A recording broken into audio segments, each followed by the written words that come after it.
Hello friend, আমি আর কে garden থেকে তোমাদের সুমন বলছি। বন্ধুরা, আমাদের ছাদ বাগান থেকে শুরু করে জমিতে বা উঠানে আমরা বিভিন্ন রকমের ফল ফুল সবজি গাছ লাগিয়ে থাকি, কিন্তু আমাদের গাছগুলিকে নানা ধরনের পোকায় আক্রমণ করাতে গাছগুলি থেকে ঠিকমতো ফল ফুল সবজি আমরা কিন্তু পাই না। তখন আমরা বাজার থেকে এরকম বিভিন্ন রকমের দামি দামি কীটনাশক আমরা কিনে এনে কিন্তু পয়সা ব্যয় করি। বন্ধুরা, এই কীটনাশক গাছে দিলে হয়তো পোকামাকড় দমন করতে পারি, কিন্তু এটা কিন্তু গাছের পক্ষে খুবই ক্ষতিকর। তাই বন্ধুরা, আজ আমি এমন একটি জৈব শক্তিশালী কীটনাশক তৈরি করে দেখাবো, যেটি বাগানের সমস্ত ফল সবজি গাছে ব্যবহার করলে একটি পোকাও মাকড় কিন্তু থাকবে না এই গাছে। বন্ধুরা, গাছ থাকবে সম্পূর্ণ সুস্থ, সবুজ এবং ফুল ফল সবজিতে কিন্তু ভরা। বন্ধুরা, আজ দুটি টিপস তোমাদেরকে আজ বলবো। এই দুটি টিপস যদি তোমরা বাগানকে ইউজ করতে পারো, বাগানে আমি কথা দিচ্ছি সমস্ত পোকামাকড় থেকে তোমরা কিন্তু বাগানকে চিরকালের জন্য মুক্তি রাখতে পারবে এবং গাছের বৃদ্ধি, ফুল ফল সবজি তোমরা কিন্তু অধিক পরিমাণে পারবে। তাহলে চলো দেখিনি আমরা সেই শক্তিশালী জৈব কীটনাশকটি কীভাবে তৈরি। বন্ধুরা, এই জৈব শক্তিশালী কীটনাশকটি তৈরি করবার জন্য আমরা যে উপকরণগুলো আমি নিয়েছি সেগুলো আগে তোমাদেরকে দেখাই। বন্ধুরা, প্রথমে তোমরা এরকম নিম পাতা নিয়ে নেবে, তারপরে তোমরা এরকম অ্যালোভেরা নিয়ে নেবে, ঠিক আছে? এরকম অ্যালোভেরা নিয়ে নেবে এবং 1 কোয়ার মতো তোমরা রসুন নিয়ে নেবে একটা শ্যাম্পুর প্যাকেট, এবং নিয়ে নেবে হলুদ, আমাদের হোমমেড হলুদ, এবং নিয়ে নেবে হোমমেড লঙ্কার গুঁড়ো, ব্যাস। এবং সাথে নেবে এরকম অলিভ অয়েল। এইটা হচ্ছে আমাদের উপকরণ এই কীটনাশকটি তৈরি করবার জন্য। এবার কি অনুপাতে কি দিয়েছি, এই কীটনাশকটি কীভাবে তৈরি করেছি, সমস্ত কিছু তোমাদেরকে একটা একটা করে দেখাবো। বন্ধুরা, প্রথমে আমরা নিম পাতাকে ভালো করে পেস্ট করে নেব। এটা তোমরা মিক্সিতে করতে পারো বা কোনো কিছু ভারী জিনিস দিয়ে তোমরা কিন্তু পেস্ট করে নিতে পারবে। কিন্তু যাদের কাছে নিম তেল আছে তারা এরকম নিম পাতা না নিলেও হবে, নিম তেল নিলেও হবে, ঠিক আছে? তো যাদের কাছে নিম তেল নেই তারা এরকম নিম পাতা নিয়ে নেবে। নিম পাতা নিয়ে এবং ভালোভাবে তোমরা কিন্তু পেস্ট করে নেবে। এরপর বন্ধুরা, আমরা অ্যালোভেরাকেও ঠিক একই পদ্ধতিতে আমরা ভালোভাবে পেস্ট করে নেব।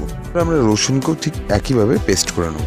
বন্ধুরা, এই জৈব কীটনাশকটি তৈরি করবার জন্য আমি 1 লিটারের মতো জল নিয়েছি, কারণ এই দ্রবণটা আমি 1 লিটারের মতো তৈরি করবো বলে। বন্ধুরা, প্রথমে আমি নিয়েছি এরকম নিম পেস্ট। এই নিম পেস্ট জলে দেওয়ার পর আমরা কিন্তু একটা চামচ দিয়ে ভালো করে ঘুটিয়ে দেবো, কারণ আমরা যদি ভালো করে চামচ দিয়ে না নাড়িয়ে দিই তাহলে কিন্তু দ্রবণটি জলের সঙ্গে ভালো করে মিক্স করবে না। আর যদি ভালো করে মিক্স না করে তাহলে কিন্তু আমরা কাজ পাবো না, অর্থাৎ পোকামাকড়গুলো ঠিকমতো মরবে না। বন্ধুরা, এরপর নিয়ে নেবে এই অ্যালোভেরার পেস্টটা।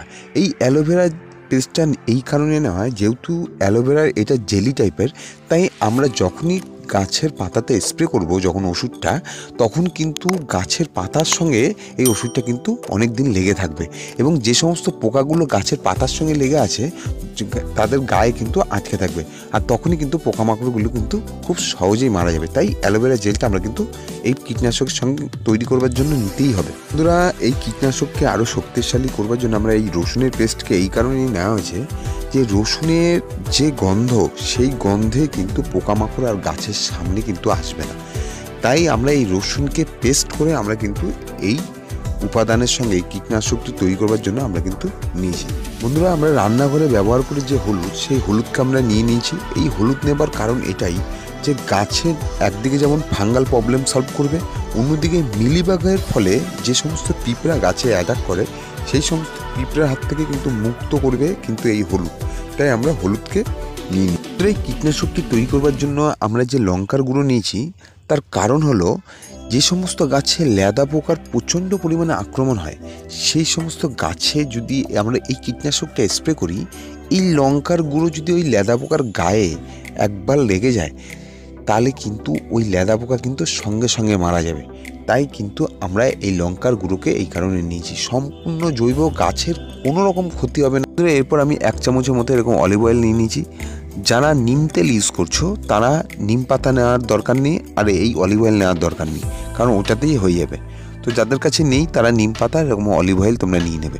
এরপর তোমরা 1 চামচের মতো এরকম শ্যাম্পু নিয়ে নেবে। তোমরা যে কোনো শ্যাম্পু তোমরা 1 চামচ নিয়ে নেবে। বন্ধুরা, আমরা যে উপাদানটি তৈরি করেছি তাতে কিন্তু 1 লিটার জলে যেহেতু আমরা উপাদানটি তৈরি করেছি, তাই তোমরা সমস্ত কিছু 1 চামচ করে নিয়ে নেবে।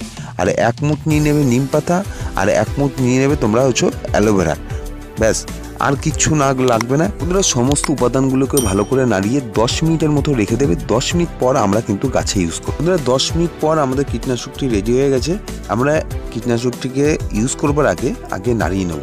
বন্ধুরা যেহেতু আমরা স্প্রেয়ার মাধ্যমে আমরা এই কীটনাশকটি ইউজ করব, তাই আমরা কিন্তু এটাকে ভালোভাবে ছেঁকে নেব। বন্ধুরা আমরা প্রত্যেকটা গাছে, লঙ্কা গাছ বলো, বেগুন গাছ বলো, লাউ গাছ বলো, সমস্ত ফুল ফল সবজি গাছে আমরা যদি এটা স্প্রে করতে পারি, তাহলে কিন্তু প্রত্যেক 10 দিন অন্তর অন্তর আমরা যদি বিকালের দিকে স্প্রে করতে পারি, আমাদের একটা গাছে পোকা থাকবে না।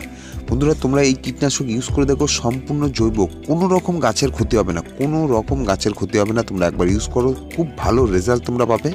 এবং দ্বিতীয় টিপস হিসাবে তোমাদেরকে যেটা বলেছিলাম সেটি হচ্ছে, আমাদের প্রত্যেকের বাড়িতে ফ্রিজ আছে এবং ফ্রিজের ঠান্ডা জল বা বরফ তোমরা নেবে।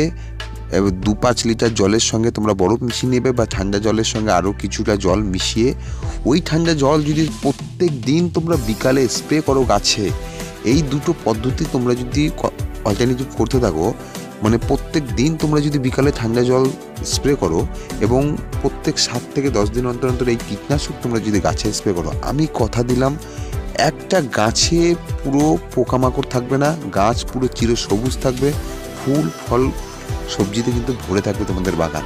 তোমরা এই জৈবভাবে এই কীটনাশক ইউজ করে দেখো এবং এই দুটো টিপস তোমরা ব্যবহার করে দেখো, তোমাদের বাগানের ক্ষেত্রে 110% তোমরা কিন্তু রেজাল্ট পাবে।